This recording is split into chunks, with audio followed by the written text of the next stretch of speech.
young wizard! The faculty lounge practically thrums with tales of your victory.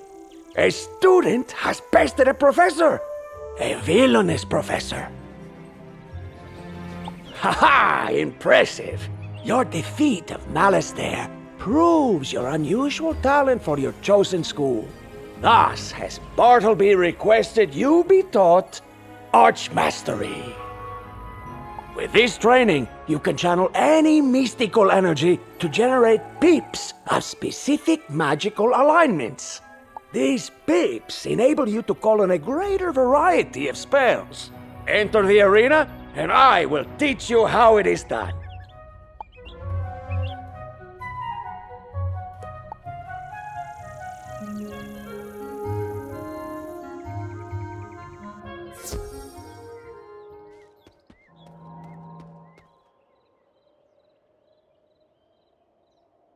As you know, you generate pips every round of combat. More powerful spells require more pips to cast. The yellow power pips are worth 2 standard white pips for spells of your school. You can see a spell's pip cost in the upper left corner of the card. With the power of Archmastery, you may now generate pips of a chosen school. Cast this spell with a power pip. Then you will receive your first Archmastery School pip.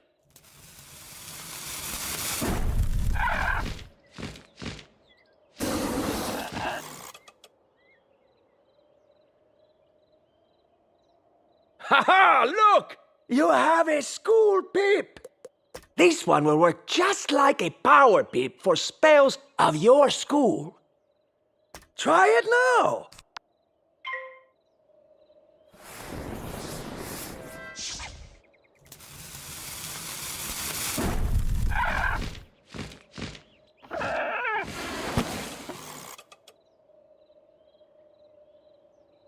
Well done!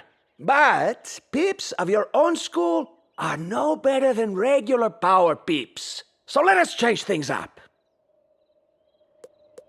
Now, on your next turn, you will generate a new type of pip. Let us pass this round and see. You see? A pip for a new school, easily identified by its color and school insignia.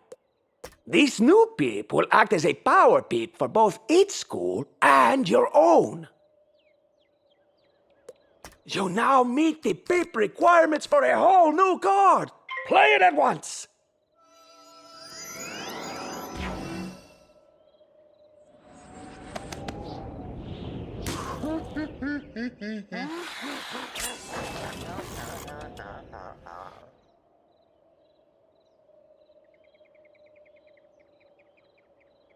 Impressive as always, young one. But you should also know how spells choose which pips they consume. The simplest way to think of it is that spells will try to use the fewest pips possible, while taking the lowest value ones. Here, let me give you a variety of pips to demonstrate. Now, if you cast a spell of your school, the spell will use the fewest pips possible. Only if the cost is an odd number will your white pips get used. Cast a spell of a different school, and power pips become worth 1 pip. So relevant school pip. This is because power pips are inherently more valuable than white pips to you. So the spell uses the lower value pips and leaves your power pips for later. Cast a spell and see for yourself.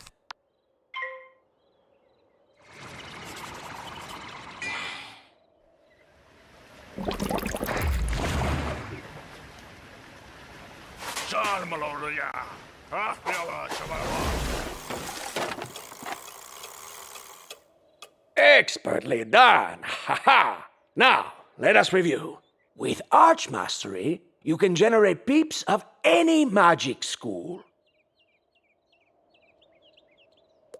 These are worth 2 pips when casting spells of that school or your own, and thus give you greater flexibility in building your spell deck. The frequency with which you generate school peeps is determined by your Archmastery stat, which can be increased with gear and jewels. Archmastery is relative between you and your opponents. Whoever has the highest Archmastery rating will generate school peeps first. You can also change your Archmastery setting from your spellbook. Try it now!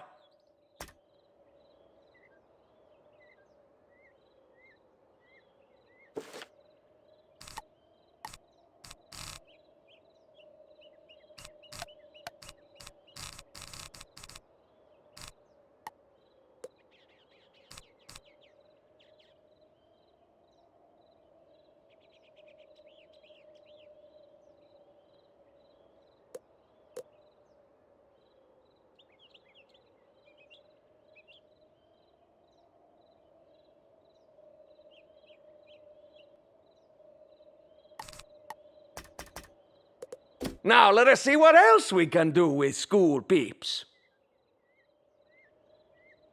Some spells require peeps of specific schools to... During combat, you can change your school peeps by clicking this button. You can choose any of the 7 schools.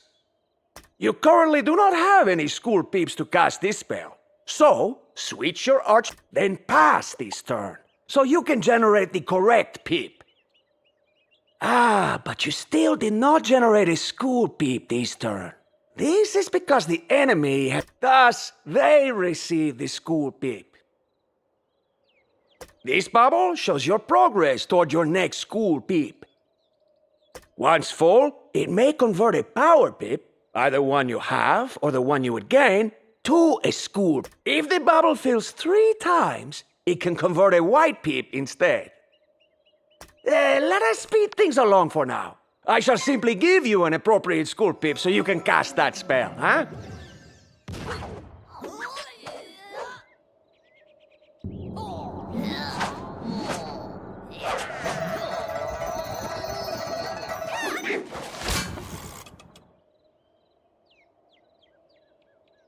One last lesson. Some spells are so interwoven with the threads of magic. They require multiple specific school peeps. See if you can use Archmastery to cast this spell and win the battle.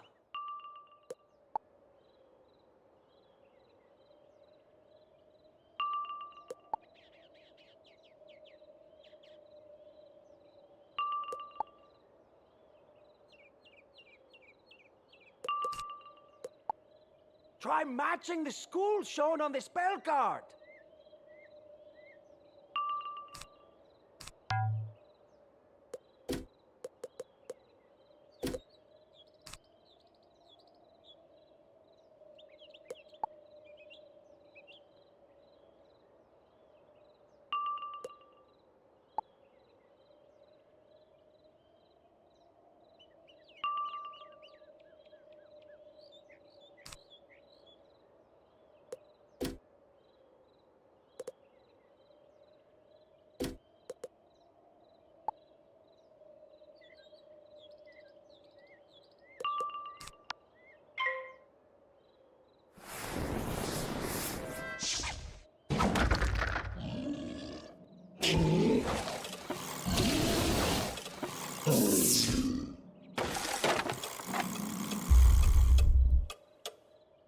Brilliant work, young one. Ha. Come, let us speak outside.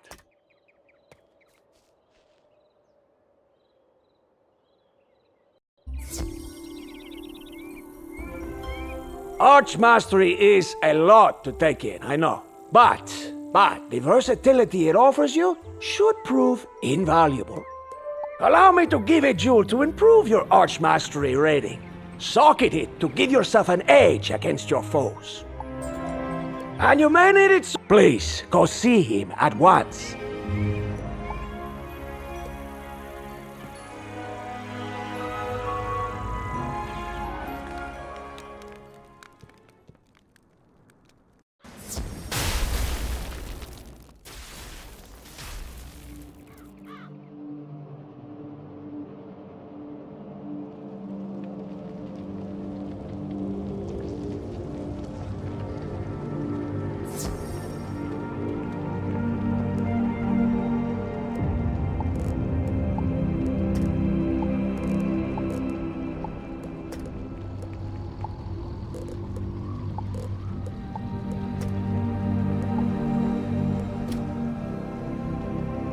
my, let me take a look at you.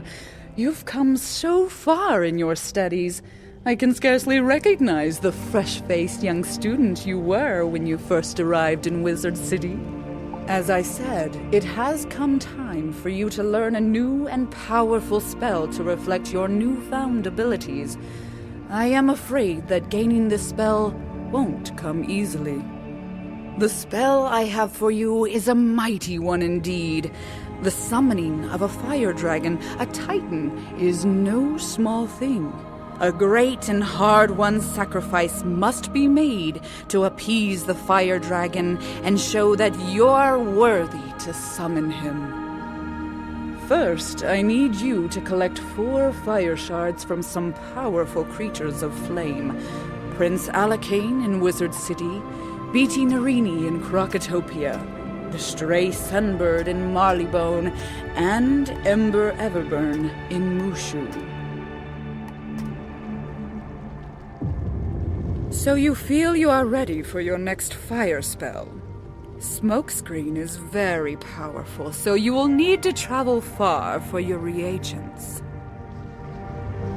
You will require a fire feather, which is rare and hard to come by.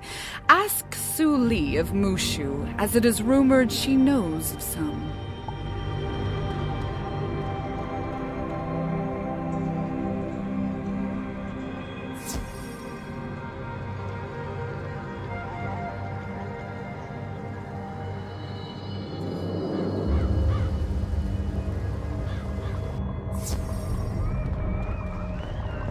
Ah, there you are, young student. I have a most urgent matter to discuss with you. A friend of mine has gone missing. Or, well, his latest correspondence is late, which I realize seems an innocuous enough event, but Thurston Plunkett is as punctual as a clock. That being said, I can't cancel my classes to go check on him myself, but perhaps our best student can be entrusted with the task. Splendid! Plunkett lives in a manor in Regent Square. Check in on him, would you? And if he is well, thump him on the head for making me worry.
Greetings, O traveler from the City of Wizards.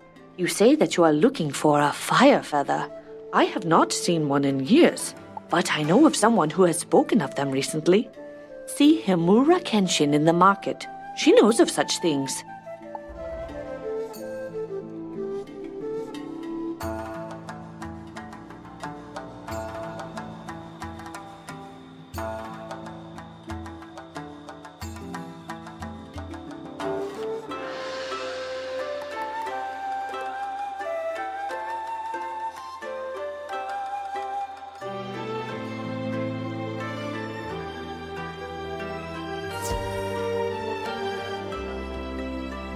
So, it has been some time since someone has inquired about fire feathers. Rare indeed they are, but not impossible to acquire. Villagers had been collecting them as the phoenixes migrated south, for they are supposed to be tokens of good luck. I guess luck is not on their side. Fu Tao Zhu has been attacking them and taking the feathers for his own sinister purposes. You will need to defeat him. May your quest end well.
A little squab from the city of wizards has come here to take my precious feathers. I'd like to see the little wizard try.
Excuse me, but one of your... This happens...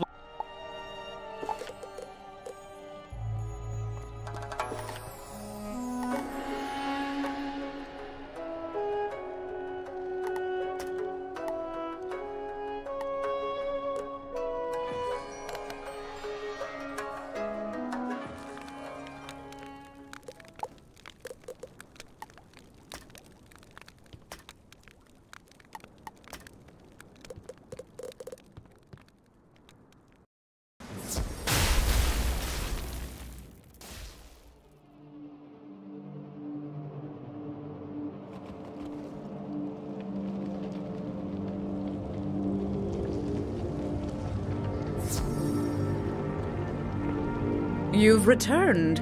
I hope you didn't find the fire shards too difficult to collect. You have returned, and with a fire feather. Very few people have been able to locate them. You should feel fortunate.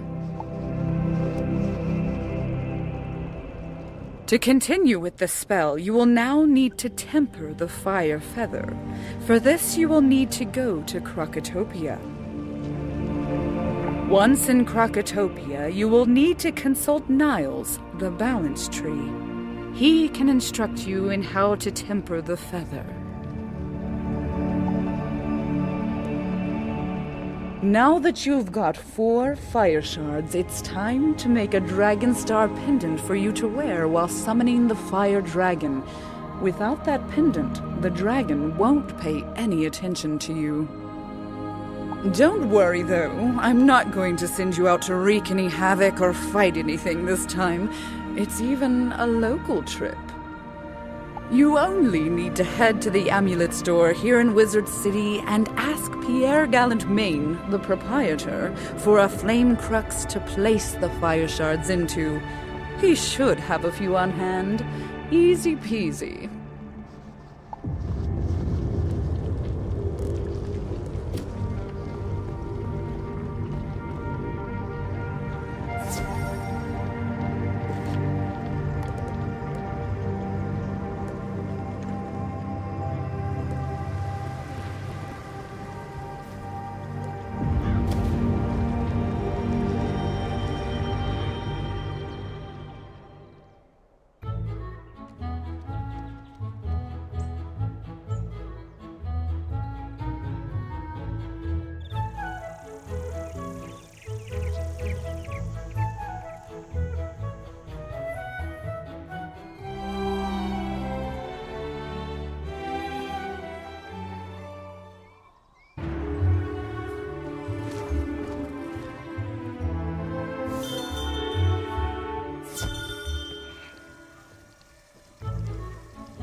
A flame crux?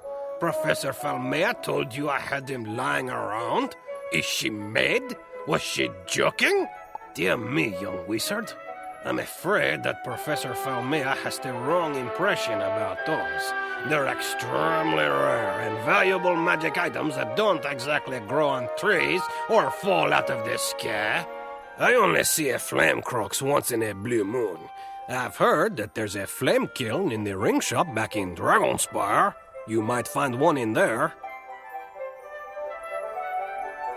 Here are some tongs and gloves to use if you're going to rummage around in that fire.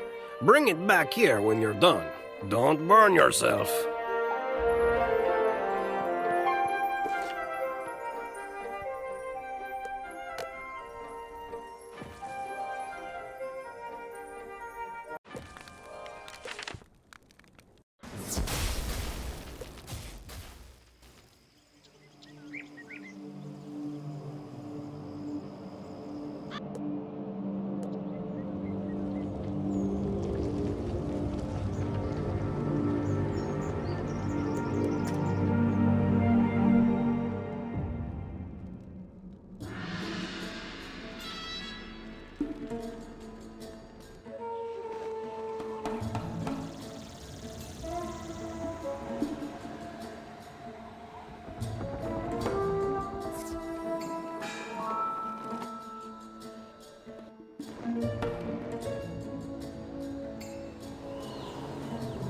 You need to temper a fire feather for your spell?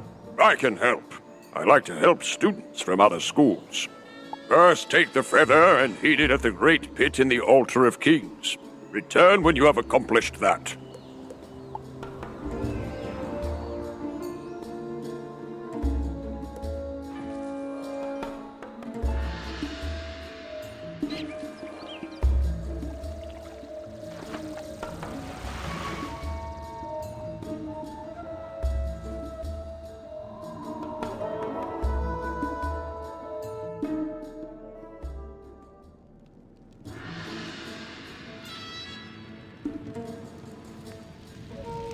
Holding the feather above the fire heats it until it is golden. Strangely, it stays golden after you take it away from the flame.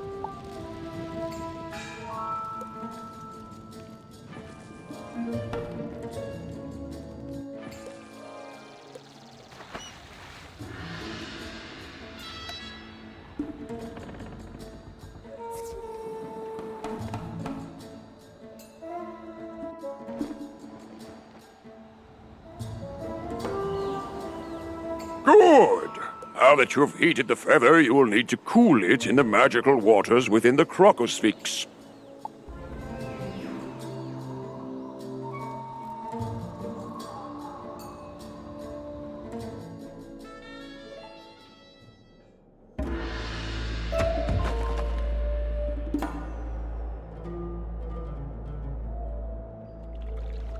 As you put the feather into the cold water, you can feel the strength of the two magics course through the object.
You peer into the fire at the heart of the flame kiln and see something bright and shining, made of gold. You put on the gloves and use the tongs to fish the item out of the flames. The flame crux is beautiful, with 4 slots that look like they'll fit the fire shards perfectly. It's hard to believe that this is a natural occurrence.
Let me take a look at the flame crux. That's a nice looking one indeed. Give me a moment and I'll get it ready for you. Pierre gets to work on the flame crux. The metal is soft enough that he's able to shape it quickly. He hands it back to you, ready for the fire shards. That's some nice work, if I may say so myself. Take that back to Miss Falmea with my fond regards.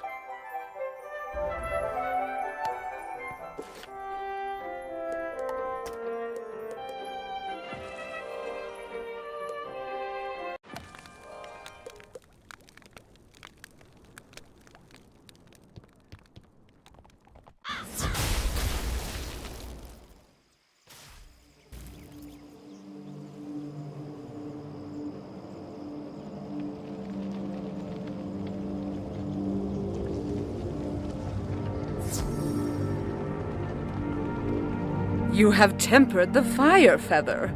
Wondrous. You look pleased with yourself, young wizard. I trust you've brought a flame crux. Now that your feather has been tempered, you will need to summon a phoenix. But to do this takes timing and a perfect location. Bernie will use his branches to calculate the wind and the energies to tell you where to make the summoning. With the 4 fire shards and the flame crux in hand, we can begin to form the Dragon Star, the pendant you'll need to summon the Fire Titan. Professor Falmea shows you how to attach your 4 fire shards into the flame crux. When the fire shards are in place, it begins to glow. Now you must go to Mavra Flamewing's tower in Dragonspire and call the fire dragon while wearing the Dragon Star. Her tower is the best place to summon the fire dragon. Mavra might be a nuisance, though.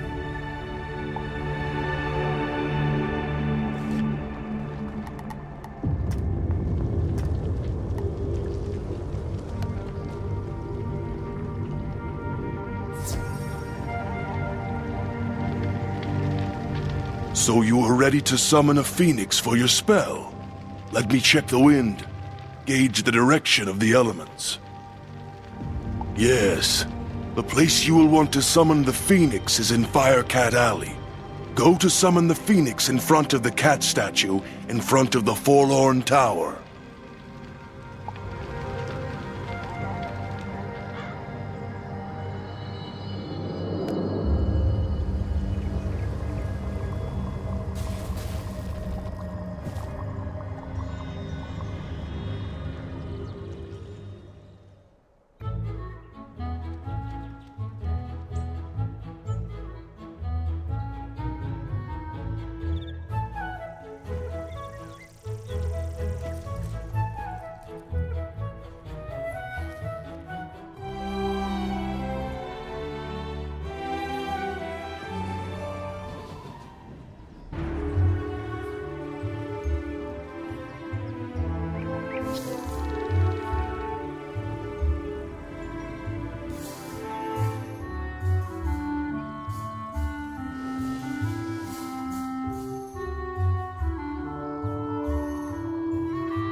You hold up the fire feather to call the phoenix.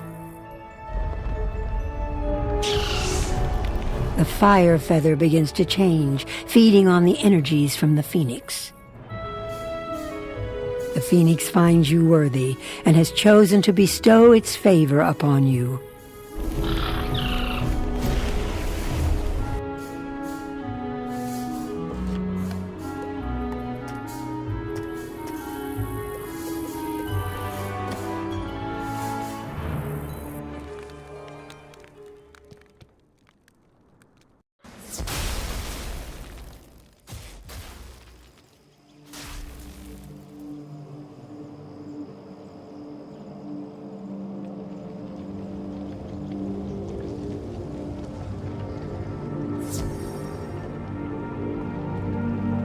A phoenix has bestowed its favor upon you.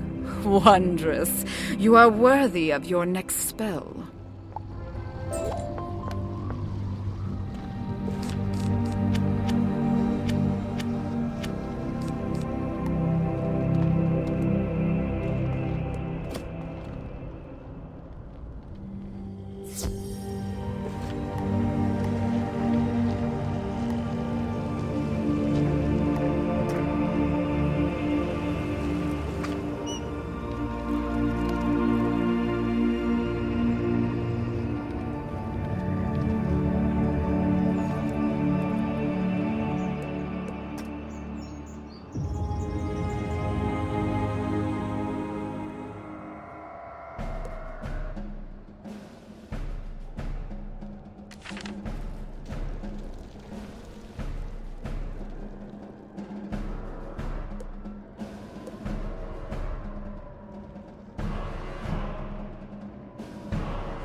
You've learned the art of the attack, but what happens when you cannot land an attack on your opponent? Defense is the key to survival. Defend yourself.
With Mavra Flamewing out of the way, you remove the dragon star from your tunic and call for the fire dragon.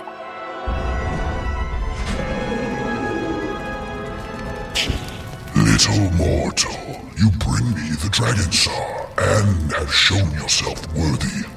You have walked through fire without fear. I will take your offering and will aid you when summoned. Return to your teacher now to learn the spell of summoning.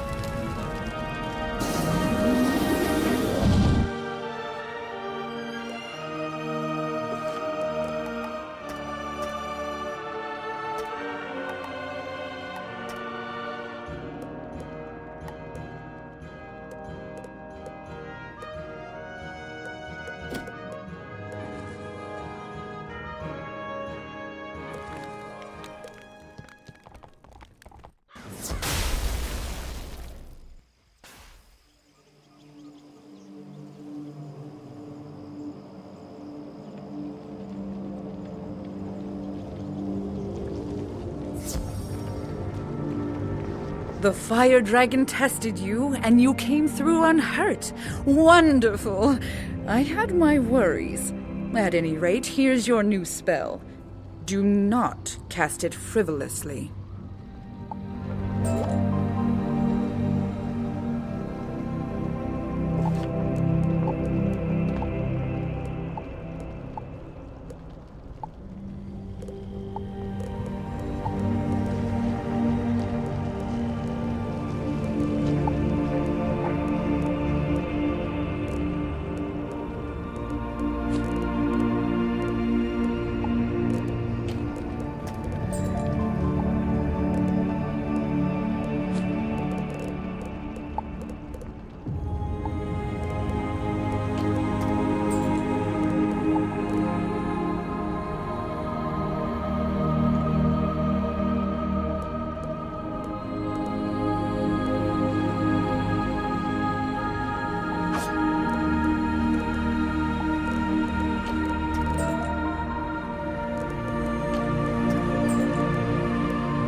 Ho there, Outlander. What brings you to Grizzleheim? You explain that you've been sent to speak with the king of Grizzleheim. You want to speak with our king? Not today, little wizard. Our king doesn't just speak with any young cub who asks. No offense intended, but only the most worthy of warriors can speak with the king of Grizzleheim. I'm Bjorn Ironclaws, a famous hero of my people. If you make a name for yourself, I will speak for you and see that you get to meet our king. No one here trusts an outsider. All great warriors of Grizzleheim have a band of allies to trust and rely on. If you want to see our king, you should become a member of my band. My men will show you our ways, so you're no outsider. Go and speak to my sword brother Hagen Shieldbreaker in our camp by the river. Tell him I sent you.